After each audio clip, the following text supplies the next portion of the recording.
Ok, yes, actuellement je suis à l'aéroport, hop, je te montre juste ici, et il y a un sujet qui est venu dans ma tête.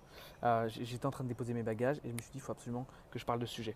La majorité des entrepreneurs pensent que le problème qui fait que leurs clients n'appliquent pas, c'est justement parce qu'ils n'ont pas de motivation. En réalité c'est faux et je vais justement te l'expliquer pourquoi. Le problème c'est que tu leur as donné en réalité une montagne à gravir au lieu d'un escalier à monter. Et ton seul et unique job dans ta delivery, c'est de transformer cette montagne en escalier. Donc si aujourd'hui tes clients n'appliquent pas, c'est justement parce qu'ils ont l'impression qu'ils ont une montagne à gravir. C'est ce qu'on appelle manger la complexité pour tes clients. Pour rappel, ton client, il te paye pour passer de cette situation A à cette situation B le plus vite possible sans faire aucune erreur. Donc, ton seul et unique job, c'est de l'y emmener le plus rapidement possible en lui créant un parcours cohérent selon sa situation et en lui donnant exactement ce dont il a besoin. Mais encore faut-il forcément qu'il applique. Et ça passe par le fait de manger la complexité à sa place. Donc, manger la complexité, c'est quoi? C'est lui mâcher le travail à tel point que l'action devient inévitable. Je te donne ici un exemple. Au lieu de dire, moi, personnellement, à mes clients, voilà comment mieux délivrer tes clients, je leur donne exactement les outils, les prompts, des GPTs, des templates, des exemples de mes clients, des réussites de mes clients, des exemples de comment est-ce que je ferais à leur place pour chacune des étapes que j'ai identifiées dans le parcours client de mes clients. Résultat, mes clients n'ont pas à réfléchir à comment faire, mais ils ont juste littéralement à appliquer pour atteindre leur situation B. Deuxième exemple, dans l'accompagnement, par exemple en closing, au lieu de dire à son client améliore ton closing et fais 3 appels de vente et reviens vers moi, ici, ce qu'on peut lui donner, c'est un script de closing complet, une bibliothèque de réponses aux objections les plus fréquentes de sa niche, un projet Claude entraîné pour simuler un prospect difficile avant l'appel, une checklist de préparation pré-call, une playlist à écouter avant chaque appel, un sheet de suivi post-call pour analyser ce qu'il a bloqué, un loom qui décortique un vrai appel réussi minute par minute. Autre exemple dans l'accompagnement sportif, au lieu de dire à son client suis mon programme et va à la salle, ici ce qu'on peut lui donner c'est un top 5 des salles autour de chez lui avec les prix horaires. Forcément du coup ça nous permettrait de faire en sorte que le client et tout simplement, il s'inscrit à une salle le plus rapidement possible. Une liste des équipements avec des liens Amazon selon son budget.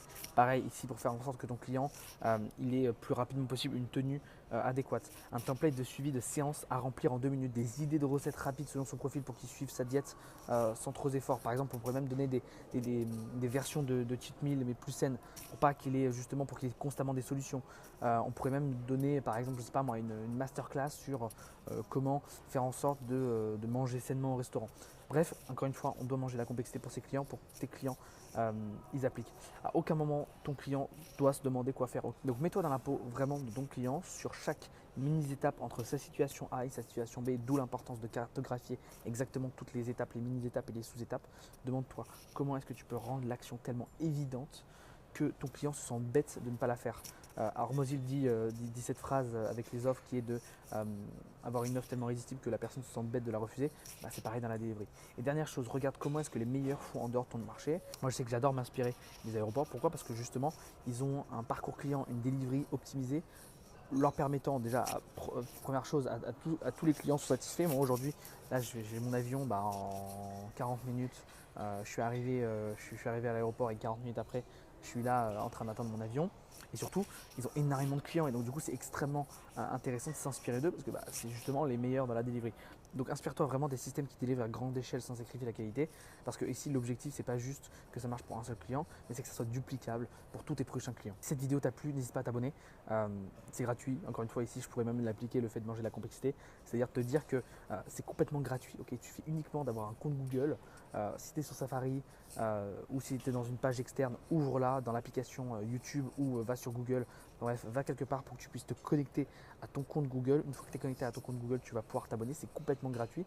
Ça va te permettre de, premièrement, recevoir toutes les notifications de mes prochaines vidéos et surtout d'avoir dans ta page d'accueil toutes les prochaines vidéos que je vais sortir. Donc voilà, n'hésite pas à t'abonner. J'ai plein de vidéos qui vont sortir. Là, je suis en train de tourner plein de vidéos parce que j'ai eu plein d'idées en étant à l'aéroport.